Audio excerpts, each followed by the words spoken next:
Այսինքն ինքը ֆիզիկապես վնասվել է, հետո այդ մարդիկ դարձել են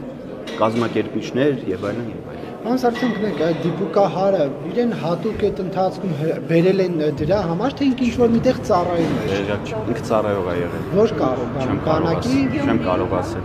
Չեմ կարող ասել։ Դե մենք հակամ հայ պետք է լինի իրավաբաններին էլի այդ հարցերը ուղղեք։ Ես կարող եմ մի բան սխալ գիտեմ ինֆորմացիա, ես դրա համար էի հարցը տալիս, ինձ համար ավելի հստակ բարձաբանում ստանալու համար։ Ստացեք այդ հստակ բարձաբանում մեզ համար Ոչ, ստացա, ուստի խնդրում եմ դուք էլ հետևողական եղեք կամ եթե քննությունը թույլ կտա կհասնի այն փուլին, որ հնարավոր կլինի անունները հրապարակել կամ ասել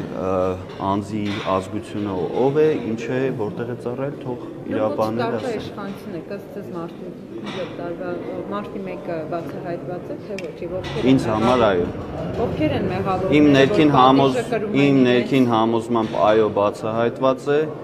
Ես չեմ կարող իմ համոզմունքը արտահայտել հիմա հրապարակային, բայց մոտավորապես պարզ է ովքեր են կազմակերպել, ոնց են կազմակերպել, ոնց են բանակը ներգրավել, ոնց են այդ սադրանքները կազմակերպել, խանութների թալանը, իրենց խմբերի միջոցով։ Որտեղ են կրում պատվիճը։ Հաստատի չեն կրում։ Անուններ հնչեցին, որ հետախուզման մեջ են բացակայում են Հայաստանի Հանրապետությունից, մարդիկ կան, որ մահացել են էլի կասկածելի հանգամանքներում ինքնասպան են եղել։ Հիմա Ռոբերտ Քոչարյանն է Ռոբերտ Քոչարյանին ով չի մեղադրում։ Իր իշխանության օրոք է եղել, այսինքն ով է անմիջական պատասխանատվությունը կրում։ Այդ 0038, եթե չեմ սխալվում, հրաման կա, դրա մասին էլ խոսվեց։ Ով է արձակել այդ հրամանը։ Գլխավոր շտաբի պետը։ Ում է անմիջական ենթարկվում գլխավոր շտաբի պետը։ Հաստատ ոչ Նիկոլ Փաշինյանին։ Դուք մարտի 1-ի մասնակցել եք։ Այո։ Բայց բավականին երիտասարդ տարեկան եք եղել։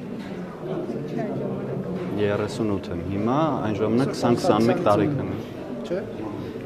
Պարոն Սարգսյան տեղյակ եք, որ խորհրդարանական ընդդիմությունը բոյկոտել է։ Ով է բոյկոտել։ Խորհրդարանական ընդդիմությունը բոյկոտել է խորհրդարանական։ Ինչ եք սպասում։ Եվ մասնավորապես Հայաստան խմբակցությունը հայտարարել է, որ նման խայտառակ թատրոնի չի մասնակցել։ Ձեր գնահատականը հայտարարության։ Դե եթե Մայր Հայաստանը, որ ասեցիք, համարում են Հայաստան, հա, լավ, դե նույնն է, ինչ տարբերություն, մեծ հաշվով։ Եթե իրենք մեր 10 հայրենակիցների Հայաստանի Հանրապետության քաղաքացիների գնդակահարությունը, սպանությունը համարում են թատրոն, ինչ ասեմ, իրենց որակումների մեջ թող մի քիչ զուսպ լինեն, վերջի վերջո այսքան տարի անցել մեղավորները չեն պատժվել եւ հարազատները դեռևս ոնց որ իրենց հոգու հանգստությանը չեն հասել։ Պարոն Սարգսյան,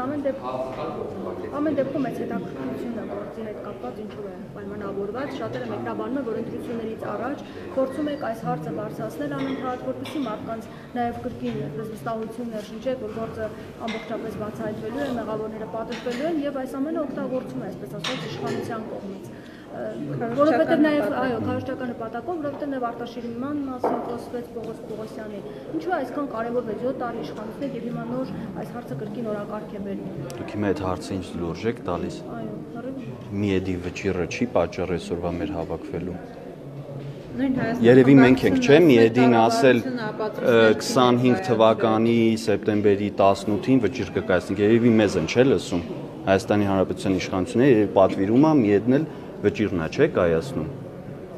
Սա է ամբողջ պատճառը, Միեդի վճիռը։ 2 ամիս անց, ուղիղ 2 ամիս առաջ եղել այդ վճիռը։ Մենք այսօր այս լսումները դրա մասին են։ Բայց ամեն դեպքում Հայաստան խմբակցությունն ասում է, որ ապացույցներ չի ներկայացրել կառավարության։ Չեմ մեկնաբանում իրենց կարծիքը եւ հայտարարությունները։ Օրակարգի վերաբերելի հարց, պարոն Սարգսյան։ Ներողություն, էլի ես պետքա հարց տամ։ Ավելի ճիշտ ելույթ պետքա ունենամ, ձեզ էլ չեմ գտնում տեղի ունեցած ընտրությունների արդյունքները ինչպես կգնահատեք։ Մի քիչ թույլ էր 57-6-ը, մենք ավելի շատ բարձր արդյունք էինք սպասում, իհարկե, եւ 60-ից ավել պետք է Արգիշտի Մեխակյանը իր թիմով հաստատ հավաքեր, բայց սա էլ ոչինչ այս արդյունքները ստացած տոկոսները ձեզ համար սպասելի։ 50+1-ը արդեն ջախջախի, չէ՞, եթե միանձնյա համայնքային ներդրած համակարգով է։ Պարոն Սարգսյան, նայած քո դիմաց ովքեր են, հակառակորդներդ ովքեր են եւ ուժերի ինչքան բաշխում կա քո դիմաց ու ինչ են փորձում անել, այսինքն իրենց մտքինը ինչ է Գյումրիի սցենարը կրկնել, եթե չի կրկնվում այս սցենարը, միանշանակ դա ջախջախիչ պարտություն է ընդդիմության համար։ Պարոն Սարգսյան, դուք էլի եք շարունակում ինքներդ ձեզ պարգևավճար դուրս գրել, որովհետև նախորդ Շատ լավ հարց տվեցիք, էդ էլ պատասխանեմ։ Պարոն Կիրակոսյան, տեսեք, պարգևավճար ես ինքս ինձ իրավունք չունեմ տալ։ Դա ինձ տրվում է ավականու որոշում։ Դուք կողմ եք քվեարկել այդ որոշմանը։ Ես ավականու անդամ եմ։ Հա ինքներդ ձեզ պարգևավճար։ Եթե հարցը բերվել է օրակարգ, ես կարող եմ իմ դիրքորոշումը բարձ արտահայտել։ Այսինքն ես դեմ լինեի, իմ ֆրակցիան պետքա կողմ լիներ, եթե պետքա դեմ լինեի, կասեի ես հարցը չենք բերում օրակարգ։ Հարգելի ավականու անդամներ, այսինքն մենք մեզ հոձեռք չենք առնում, հարցը բերենք, այո, որովհետև աշխատակազմը իրավունք ունի իմ կողմից պարգևավճար ստանալ, իմ որոշմամբ Երամսյակը 1, Իսամյակը 1, ըստ կատարողականների, ըստ արդյունքների։ Այսինքն մարդիկ ստանում են 100, երբեմն 100 եւ ավել տոկոս տարվա ընթացքում համայնքի ղեկավարը, որը տիրապետում է, հիմա դրան եմ պատասխանում։ Ես չեմ գնահատում իմ աշխատանքը, եթե իմ ավականին ընտրված մարմինը դեմ լիներ, իմ աշխատանքը չգնահատեր, դեմ կքվեարկեն եւ ես չէի ստանա։ Դե ավականին ձեր ենթականերն են, ինչ էիք ակնկալում, որ Ավականնում ենթական է։ ՔՊ ավականու մասին չի ավական։ Տենց լավ չի ասեք, падգամավորները ինչ որ մեկի ենթական են։ Նույնն ընտրված մարմինը։ Ձեր թիմակիցները Ես էլ եմ ավականու անդամ։ Իմ հավասարազոր գործընկերներն են ավականները։ Իմ ավական, ո՞նց են իմ ենթակաները։ Իմ ենթակաները ուղիղ իմ կողմից նշանակված կադրերն են։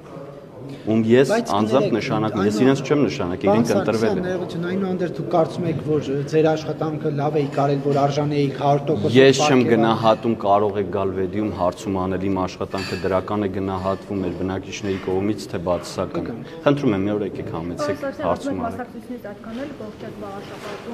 Մասնակցությունը շատ բարձր էր, շատ լավ էր, արդյունքներն էլ գոհացուցիչ էին, բայց կարող էր ավելի լավ լիներ, միշտ ավելի շատ լավ աշխատելու տեղ կա։ Լավ չեղավ այդ հարցը։ Այսինքն կարող է ավելի լավ։ Հա, ինչ վատ կլիներ, որ ասենք ունենենք 20, 21, 22 մանդատ։ Հիմա ունենք 19-ը, էլի դժգոհ չենք, գոհենք։ 19-ը։ Եվների արդյունքները ամփոփելով Նիկոլ Փաշինյանը Ինձ կտրում եք լսումներ, Ժորժ ջան, ես եկել եմ որ լսումներին մասնակցեմ։ Մայրաթորի հետ կապված ինչ պլաններ ունեք, ինչ Այսինքն ես ոչ մի պլաններ չունեմ։ Չէ, որ արդեն կանաչ լույսը ունեք էջմիածներից ստացել եք այդ կանաչ լույսը, որ Վեհարանը իր խոսքով ազատագրեք արդեն։ Չեմ մեկնաբանում, հարգելիներս, ես Վեդի համայնքի ղեկավարն եմ։ Քաղաքական թիմի անդամ եք։ Վեհարանի գրոհելու, ազատագրելու հարցերով չեմ զբաղվում։ Իսկ դեմ Նախ սխալ եմ համարում նման ձևակերպումները։ Դե հիմա տարբեր ձևակերպումներ կան։ Վարչապետի ձևակերպումները։ Դեմ եք դուք այդ Խնդիր չկա, ազատագրվում է։ ազատագրական պայքարին։ Դուք դեմ եք այդ գործընթացի, որ իրականացվում է։ Դեմ եմ սրբապիղծներին մաքրելու, հա, Վեհարանից, ոչ իհարկե։ Բա դա ենք հարցնում դուք Վեհարանն են ազատագրում, Վեհարանի դեմ մենք ոչինչ չունենք։ չենք Վեհարանն են գրոհում, ես գրոհելու հետ որևէ խնդիր չունեմ։ ազատագրելու մասին եմ։ Մենք չենք գնալու զենքերով, զորքով։ Խնդրում եմ այլ կերպ մի ձևակերպեք, այլ եզրույթներ մի կպսրեք, էլի։ Դմփույով Իրենք պետքա ինքնակամ հեռանան։ Ինձ թվում է ժամանակը մոտ է։ Շնորհակալություն էլի։ Եկեք գնանք։ Պարոն Սարգսյան, ձեզ հետ քայլելով կգամ։